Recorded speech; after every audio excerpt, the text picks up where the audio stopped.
कि जिस अस्पताल में आयुष्मान कार्ड धारकों का इलाज चल रहा हो उसके बाहर एक बड़ा बोर्ड चस्पा हो और सीधे सीधे उस पर यह लिखा जाए कि आयुष्मान के अंतर्गत इन इन बीमारियों का इलाज संभव है या होगा और बाकी का नहीं होगा, ये इंगित हो आयुष्मान कार्ड।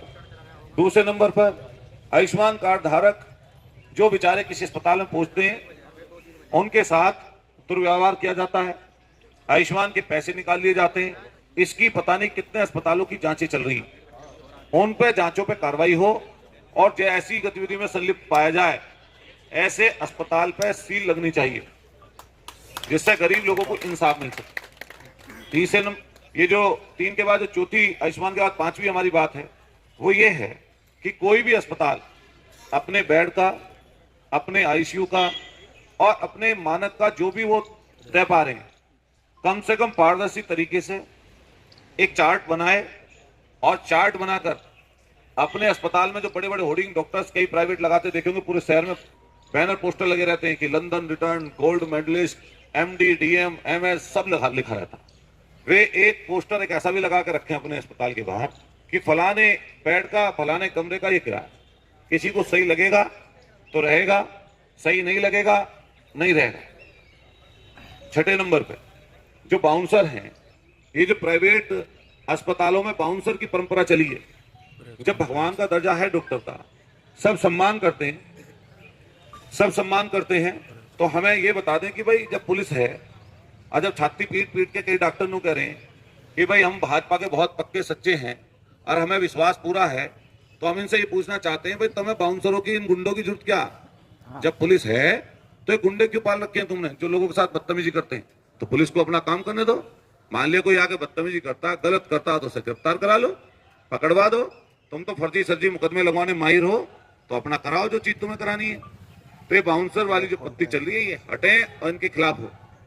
अब बात ये आती है कि अभी हमारे कई समाचार पत्रों से प्राप्त हुआ, मैंने पहले दिन हिंदुस्तान अखबार में ये खबर छपी थी कि अतुल प्रधान ने वजन नापने वाली मशीन का विरोध किया और आपने प्रमुखता से फोटो सहित वो खबर छापी थी।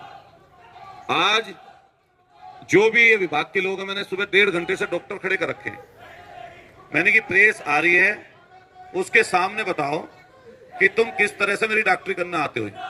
रात इनमें से जो ये लोग यहाँ पे हैं अभी बुला लेना, ये एसपी एडीएम साहब भी होंगे, इन्हें भी बुला कर रखो ना, पूछे इनसे।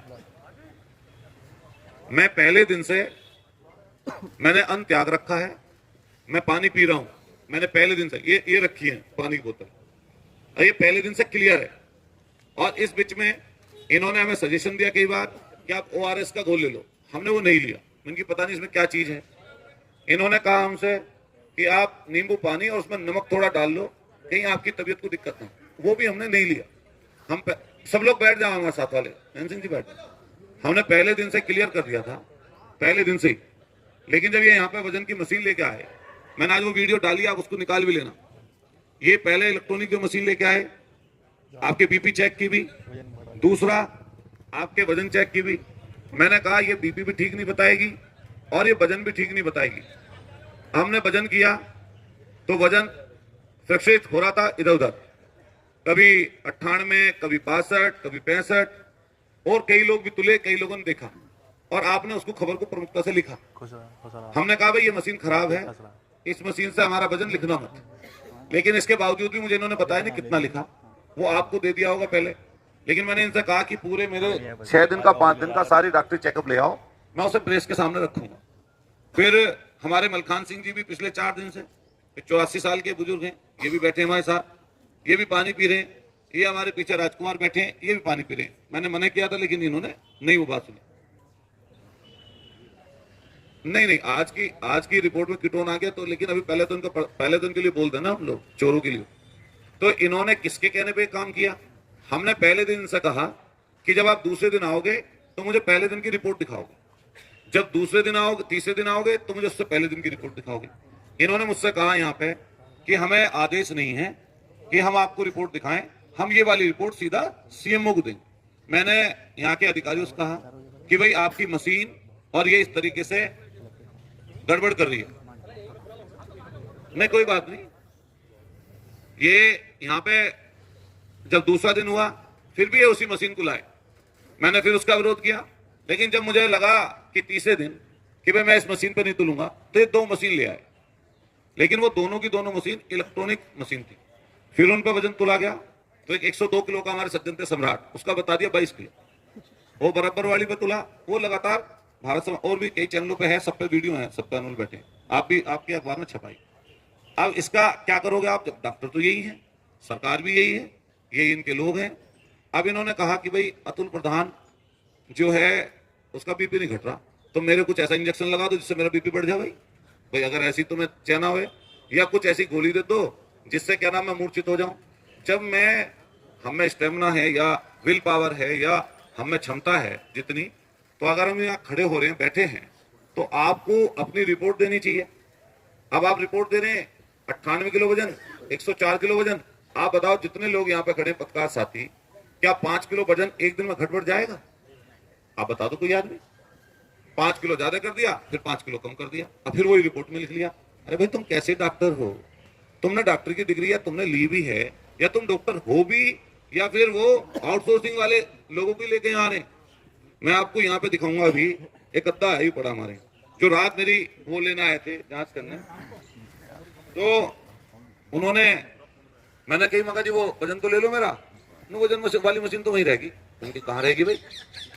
मैंने कहा, मैंने बात भी करी थी नवनीत भाई आप सब लोगों से, मैंने कहा रहेगी ना, जो वो से लेकर आएंगे। अच्छा तुम वजन नहीं तोलोगे तो लिखोगे क्या? वेट की जगह क्या लिखोगे? 3 घंटे 11:15 से लेकर 11:30 तक मैं ही बैठा रहा। अब उसने कहा जी मेरी तो 62 साल होगी उम्र, ये निशान तुम्हें दिखाई देगा, मेरी 62 साल होगी, मुझे लाइट जल्दी थी पूरी तकड़ी फ्लैक्स इसकी। तो उसने कहा भाई मुझे इसमें दिख नहीं रहा, तुम एक काम करो फ्लैश जलाओ इसकी मोबाइल। तो फिर 2 लड़कों ने वो जो फ्लैश जलाया, उसका लाइट जलाई मोबाइल की। जब 2 लड़कों ने मोबाइल की लाइट जलाई तो उसके बाद इन्हें नस्ती मेरी दिखाई दी। अब मुझे लगा पता चला नस के अलावा और कहीं न पीन दे मुझे, इनकी जो हालत मैंने देखी। अब मैं ये नहीं कह सकता क्योंकि मैंने डॉक्टरी तो मैंने कराई नहीं थी, मैं आरोप लगा दूं। इनमें एक आदमी ऐसे भी लग रहा था जो पूरे नशे में धुत हो, ऐसा लग रहा था। तो आप ये बताओ पत्रकार साथियों, जब आपने ये वाली रिपोर्ट देखी तो आप बताओ, एक न्याय करो हमारे साथ। मैंने पहले दिन से किसी को ये तो ना कह रखा था कि भाई मैं पानी भी छोटे में हूँ। भाई अन्ना हजारे बैठे क्या नहीं लेते थे पानी, बोतल वहीं नहीं रखी रहती। और फिर मैं कोई इसे छुपा कर, मैं कोई जबरदस्ती थोड़ा ना किसी ने थोपा कि भूख हड़ताल पर रहिए तो प्रधान, मैं तो अपनी मर्जी से स्वेच्छा से बैठा हूँ ना। तो जब आदमी कोई स्वेच्छा से काम कर रहा है तो उसमें हम क्यों गलत करेंगे जी? तो मेरा अपना ये कहना है कि शासन प्रशासन को यहाँ पे, भाई मैं एक विधायक भी हूँ, जनप्रतिनिधि भी हूँ, मेरे से मिलने वाले हजारों लोग सुबह शाम तक आ रहे हैं, कोई बैठ के जा रहे हैं, धरना प्रदर्शन में शामिल हो रहे हैं, कई लोग वैसे मिलने भी आ रहे हैं। पता नहीं क्या घटना घट जाए, क्या घटना घटा दें। यहाँ पे कैमरे की व्यवस्था करी जाए, और इसके साथ साथ एक गजटेड अधिकारी यहाँ पे 24 घंटे जैसे भी आप ड्यूटी लगा कर रखो उसकी ड्यूटी लगाओ, और सुनिश्चित करें ये चीज। और ये जो मैंने बात बोली है ये इसलिए बोली है क्योंकि मुद्दा मेरे वजन का नहीं है, मुद्दा मेरे भूख हड़ताल का जुड़ा हुआ निजी अस्पतालों की या सरकारी अस्पतालों की बदहाली का है। तो हमारे पत्रकार साथी जितने यहाँ पे खड़े, मेरी दाढ़ी कितनी बड़ी हुई है, मैं उल्टा बैठा सीधा बैठा, ये मुद्दा नहीं है। मुद्दा यहाँ पे सबसे महत्वपूर्ण है जिस विषय को लेकर हम यहाँ बैठे हैं, और उसी विषय के लिए हम सामने वालों से चर्चा कर रहे हैं। मान लिया सामने वाला मेरे पे कोई आरोप लगाए कि अतुल प्रधान अपनी संपत्ति का ब्यौरा दे, मैंने यहाँ आपको प्रेस बुला के अपनी संपत्ति घोषित कर दी, और घोषित के बाद में ये भी कहा कि जितने ये लोग कहने वाले हैं इनको भी अपनी संपत्ति का ब्यौरा देना चाहिए, और 20 साल 15 साल 25 साल का मत दो, लेकिन कम से कम कोरोना से बाद तक का आप दे दो, जिससे लोगों को ये पता लग जाए कि भाई आप पे पैसा कहां से कैसा आया। भाई आप पे कोई और तो फैक्ट्री कारखाना चल नहीं रहा, यही काम है तुम्हारा, तो इसी काम से कितने पैसे कमाए बता दो। वो सब नो भी ना करे सरकार को देना, मैंने दिनों भी कह दी मैं सरकार को दे दूंगा बाकी से।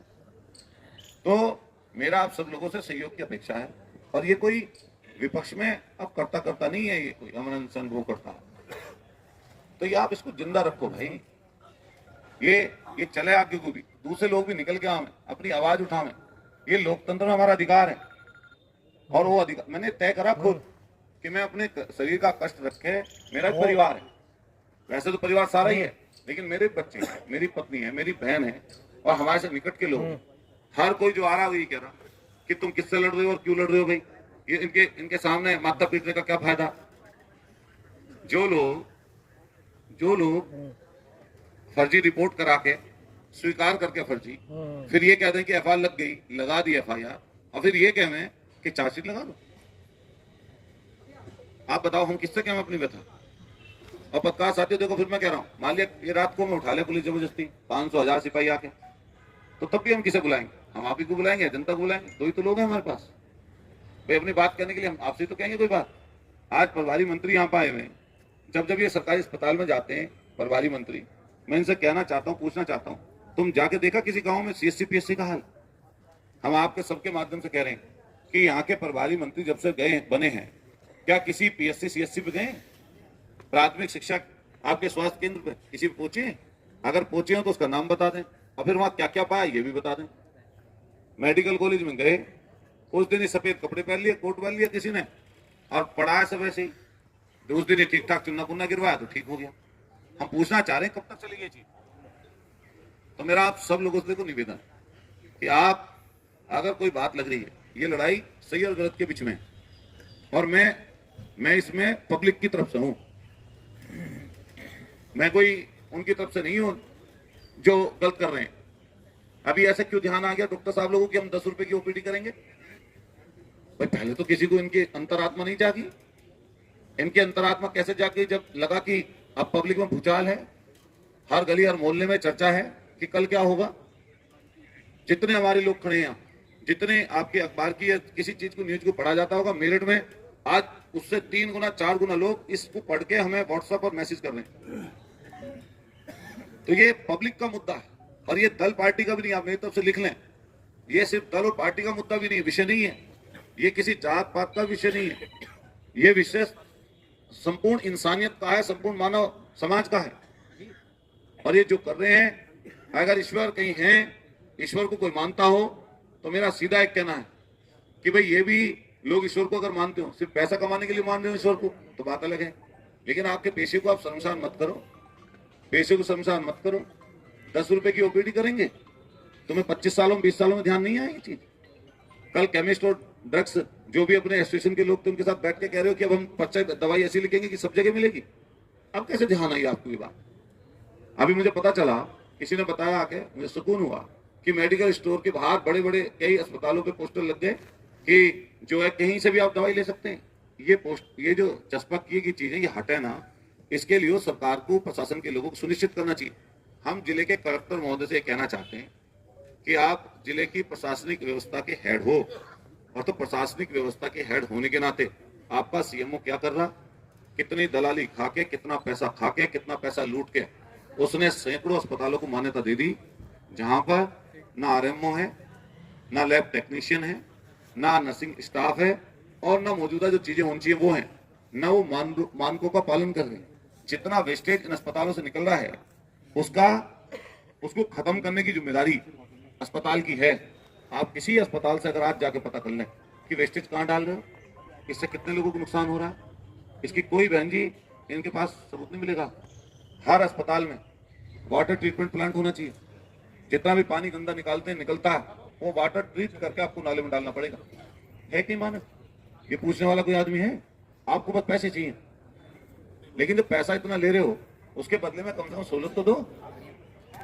तो मेरा देखो आपसे निवेदन है इस चीज का कि मेरा 6ठा दिन है, परसों हमारी पंचायत भी है, आज चरूनी जी आ रहे हैं, आप सब लोगों के सहयोग की अपेक्षा है, और ऐसे आंदोलन खड़े रहना लोकतंत्र के चौथे स्तंभ की उसकी जिम्मेदारी है। और आंदोलन हो, लोकतंत्र में आंदोलन नहीं होंगे, कोई विपक्ष का व्यक्ति जिंदा नहीं रहेगा, तो लोकतंत्र नहीं बचेगा। मुझे खूब पता है ये बात कि पिछले 1 महीने से जितनी कवरेज इस अस्पतालों की पद्धति को लेकर, अस्पतालों के काम करने के तरीकों को लेकर अखबारों ने, सोशल मीडिया ने, प्रिंट मीडिया ने, इलेक्ट्रॉनिक मीडिया ने दी है, खासतौर से प्रिंट मीडिया के हमारे बड़े अखबारों ने, इतनी शायद कवरेज पिछले कई सालों में, साल भर में भी नहीं हुई होगी विपक्ष। तो मैं आपसे हाथ जोड़ के विनती सबसे करूंगा कि हम लोग यहाँ भूख हड़ताल में बैठे हुए हैं, मेरी आपके माध्यम से मांग है कि कैमरे एक गैजेटेड अफसर की परमानेंट ड्यूटी यहाँ पे होनी चाहिए जब तक भी हमारा अनशन चले। और ये व्यवस्था के परिवर्तन की लड़ाई है। लोग करवट ले रहे हैं, निकल कितने रहे हैं ये बात अलग है। सबसे बड़ी बात ये कि हर घर का विषय है, हर घर में इसकी